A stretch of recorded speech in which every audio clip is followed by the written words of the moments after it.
Alright, here we're going to be looking at plotting points on a coordinate plane. Plotting points on a coordinate plane. First we have to understand about what the coordinate plane is. Coordinate plane is made up by our y-axis and our x-axis. They go together to form our grid system to where we can take and graph points. This right here in the middle where they intersect each other is called our origin. It is divided up into 4 quadrants. We start our quadrant numbering up here in the upper right hand corner with quadrant number 1. Then we go counterclockwise as we number them. This one is quadrant number 2, quadrant 3 down here in the lower left hand side, and then quadrant 4 here in the lower right. Okay? We can remember this because it is a coordinate plane, and the coordinate plane starts with the letter C, and you make a C like this, and we go counterclockwise. When we go to graph our ordered pairs, just like in the alphabet, remember we always have our X first, then our Y. The X determines our position for left and right, and the Y determines how far up and down we move as we go through and do these. So we write these things as an ordered pair. We count and see where we're located. So to get to point A, we always start at our origin. Remember, the origin is right here at the center where the X and Y coordinates intersect. Remember, this is my X and my Y axis. And I'm going to go to the right until I get to the point where the A is. So it's going to the right 1, 2, 3, 4, 5, 6 places. So that is the first part of my ordered pair. And then I'm going to travel up till I get to where my Y is. My A is. So I'm going to go up 1, 2, 3, 4, 5 places. So my point is located at 6, 5. It is in quadrant number 1. For point B,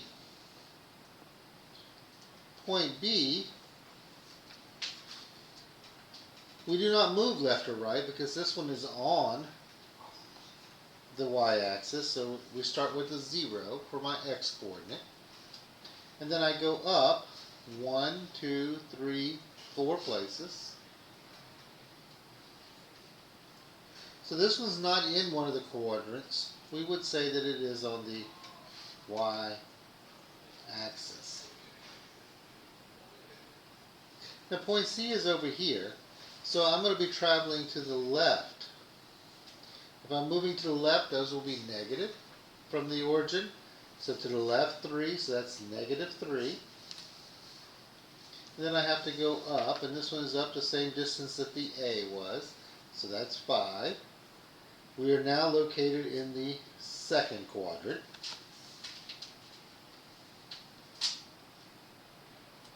Looking at point D here is on our x-axis, so that means that we will not have any up or down movement, but we did move to the right 2 places, so it's located at 2, 0 is the ordered pair, and it would be on the x-axis.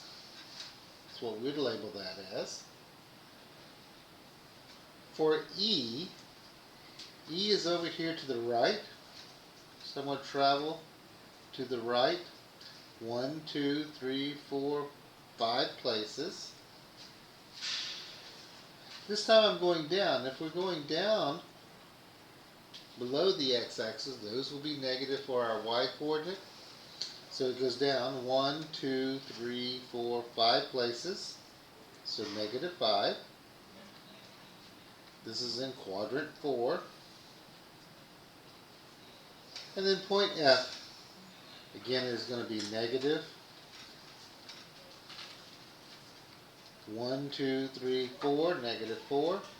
And then we go down 1, 2, 3. And this one is located in quadrant 3.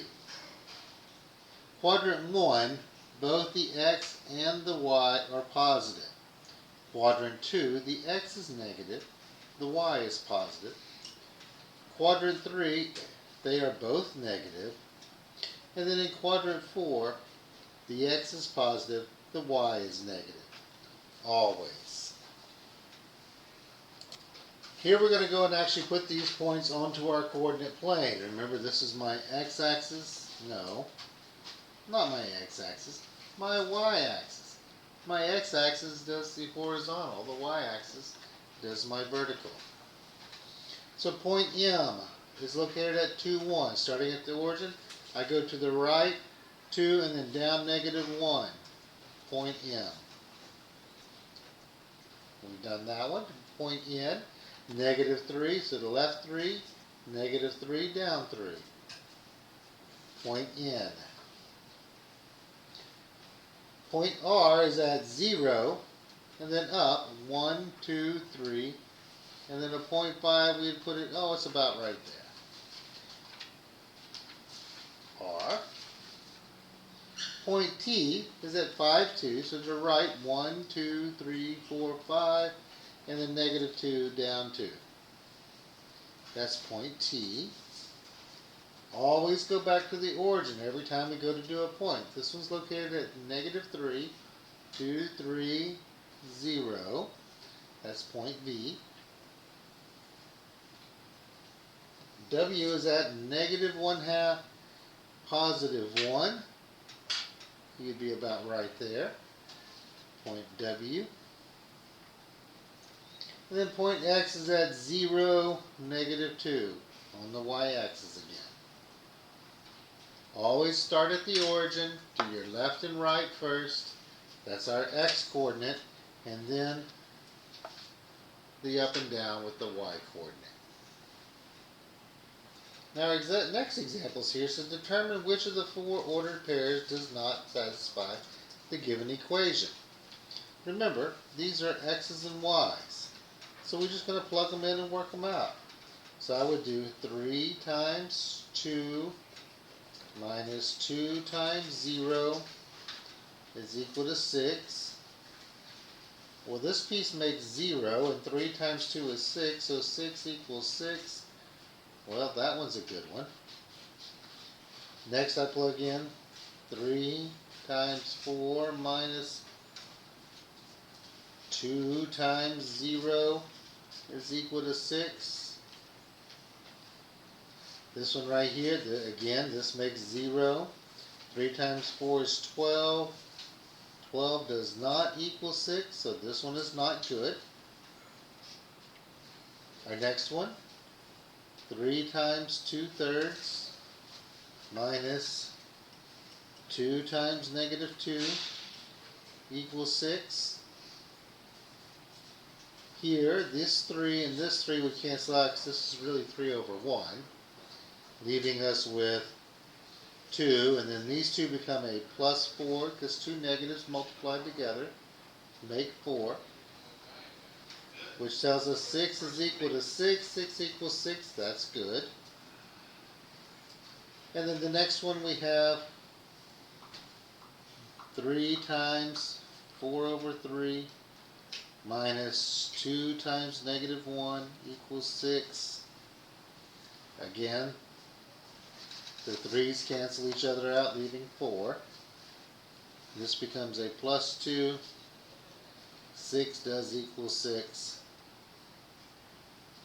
So the solution would be right here for what the question is asking.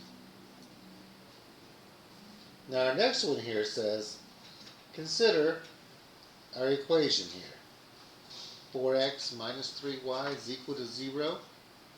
So what value of y makes this ordered pair a solution? Well, I'm going to plug in the 3, so I'm going to start off with my equation. It's always a good habit to get into of writing the equation down first. I know my x, I'm going to go in and I'll plug in for it. Plug in 3, this 3 right here gets put here. 3 times 4 is 12, minus 3y is equal to 0. I'll rewrite this over here so I have room to work. Move my 12 to the right, to the right, to the right, gotta move it to the right, which gives me negative 3y is equal to negative 12. Divide both sides by negative 3. Y is equal to a positive 4. And that would be what we're looking for. So we can stick a fork in that bad boy and he will be done. Plotting points in the coordinate plane. Enjoy.